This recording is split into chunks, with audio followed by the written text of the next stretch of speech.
aho iwacu mu bihugu duhana imbibe ndetse no mu mahanga ya kure abantu bose barijukiye cyane gukoresha itelefone gusumba ibindi bintu byose bibaho, kuko iratworohereza na cyane mu kumenya amakuru ndetse no kuvugana n'abagenzi n'inshuti zacu ziba ziri kure yacu ndetse n'iziri hafi. Ivyo byose tubikesha connection internet. Igihugu kimwe conyene ku isi arico Korea, cyane Korea ya ruguru, birabujijwe kandi cyane kumviriza canke kurondera amakuru avugwa hanze y'ico gihugu, mu gihe muzi yuko twe mu kuvyuka tuvyukira kuri za WhatsApp, Facebook n'izindi mbuga ngurukana bumenyi zishobora kudufasha kuganira n'inshuti n'abagenzi baba bari hanze y'igihugu cyane ndetse n'abari mu gihugu, zikanadufasha kandi kumenya ibivugwa hirya no hino. Muri Korea ho suko ufashwe uri kurakoresha WhatsApp, Facebook, Instagram, TikTok ndetse n'izindi mbuga ziharawe cyane ndetse ziko zirakoreshwa cyane ku isi, urahanwa ndetse wanashaka gushika ku gihano cyo kwicwa. Muri iki gihugu ca Korea ya ruguru ntivyemewe gukoresha umuhora wa internet, kuko bakoresha ikija gusa na internet muga gikora muri ico gihugu gusa, kuko bitemewe kumenya amakuru abera hanze y'ico gihugu. Mu gihe mu gihugu cacu c'u Burundi, igihugu c'amata n'ubuki ndetse n'ibindi bihugu bigiye bitandukanye duhana imbibe ndetse wanashaka no mu bindi bihugu vyose iyo biva bikagera, umwana wamurose canke yavutse ushobora kumwita izina ugendeye ku myemerere yawe, ugendeye ku vyifuzo vyawe, ugende no kuvyumva vyo kunezera canke ku buryo warose uwo mwana. Ariko muri Korea ya ruguru suko bimeze, kuko icyaha ca mbere gihanwa ndetse kandi gushika no ku gihano cyo gupfa ni icyaha cyo kwita umwana izina risa n'irya perezida. Kuko mu mwaka wa 2011 imbere yuko uno mu perezida arongoye iki gihugu ca Korea ya ruguru Kim aja ku butegetsi, yabanje guca mu bene gihugu bose b'ico gihugu ababwira yuko umwana afise izina rishaka gusa canke risa n'iry'uwo mukuru w'igihugu ategerezwa kurihindura mu maguru masha.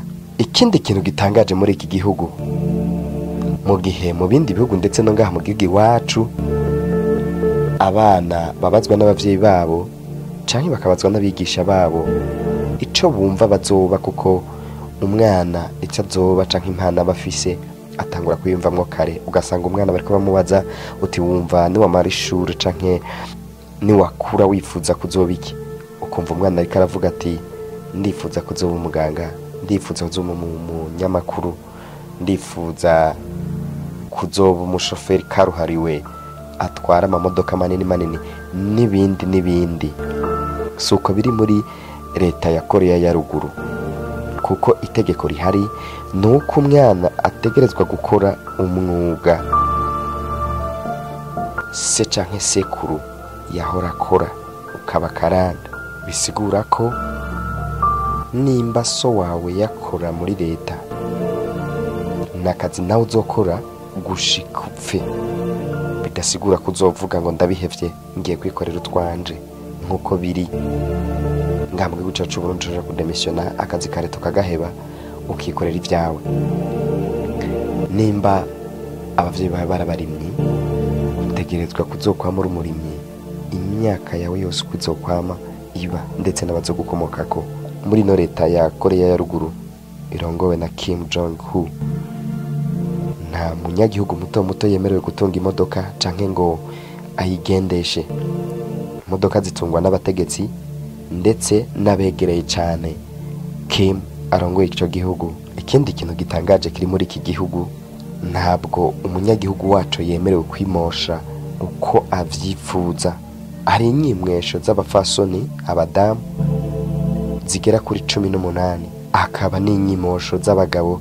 Izo nizo umunyagihugu yemerewe kwimosha muri no leta ya Korea y'Amajyaruguru ya Kim. Nta munyagihugu n'umwe yemerewe kwimosha nk'uko perezida yimosha. Bagufashe canke bakakubona nawe uravyumva ko wita wicwa. muri iki gihugu ca Korea ya ruguru ntabwo umunyagihugu yemerewe kuva muri ico gihugu nk'uko twe twigirisha. Ushatse gusimbira aho hakurya mu Rwanda ubugiye, ushatse gusimbira aho hakurya muri Kongo ubugiye, ushatse no kuja mu bindi bihugu uhiga vyangombwa ukagenda. Kugira ngo wemererwe kuva muri ico gihugu bisaba kurondera uruhusha special, ugasobanura iyo ugiye n'ibikujanye, ndetse bakagushirako za maneko ziteye ubwoba kugira ngo babone koko ko ibikujanye bisa n'ivyo wavuze. No kuvuga iki gihugu ni nkaho abakibamwo basa nuko bapfunzwe muri iki gihugu, kandi ntabwo wemererwa gutelefona hanze y'igihugu. Usanga uri kuri telefone za Afrika, za Europe, za Amerika ndetse n'ahandi. Utegerezwa utelefona mu gihugu cawe gusa. Bagufashe utelefona hanze y'igihugu urahanwa kandi cane vy'akarorero. Muri iki gihugu ca Korea ya ruguru ntabwo wemerewe kuraba televiziyo zo hanze y'igihugu, mu gihe hari televiziyo zitatu gusa. Televiziyo zibiri zikora muri weekend ndetse na televiziyo centrale di Corée du Nord. Izo nizo zonyine umwenegihugu wa Korea yemerewe kuraba. Bagufashe uriko uraraba televiziyo zo hanze wakoresheje bwa buhinga nka VPN, nawe uravyumva ko atakindi baguhanisha atari gukwica. Aha ni mu gihe abagera kuri 80 bamaze kwicwa kubera ko baravye televiziyo zo hanze y'ico gihugu. Muri Korea ntabwo wemerewe gusenga umwanya wari wose canke gusengera igihe cyose uvyifuriza, kandi nk'uko vyanditswe mwibwirizwa nshingiro ry'ico gihugu gutegerezwa gusenga Imana ushatse n'umwanya ushakiye, ariko ivyo ntibikurikizwa. Ushaka kubikora utegerezwa kwiherera ukinyegeza, kuko ufashwe urahanwa vy'intangarugero.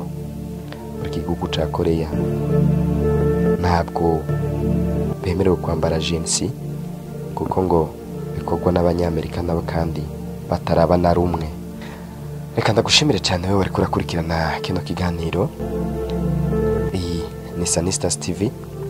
Ndakwibutsa ko wofyonda kuri subscribe nimba utarabikora. Mu gihe wabikoze naho nawe bandanya urungikira ibiganiro tugenda tubakorera abandi. Nongera ndagushikiriza kino kiganiro ni Sisite Promoter nk'ibisanzwe na Gahwan. Uhoraho Imana abazigame, uhoraho Imana akomeze kubaha kwidegemvya ndetse no kubaho uko mwifuza mutarengereye abandi.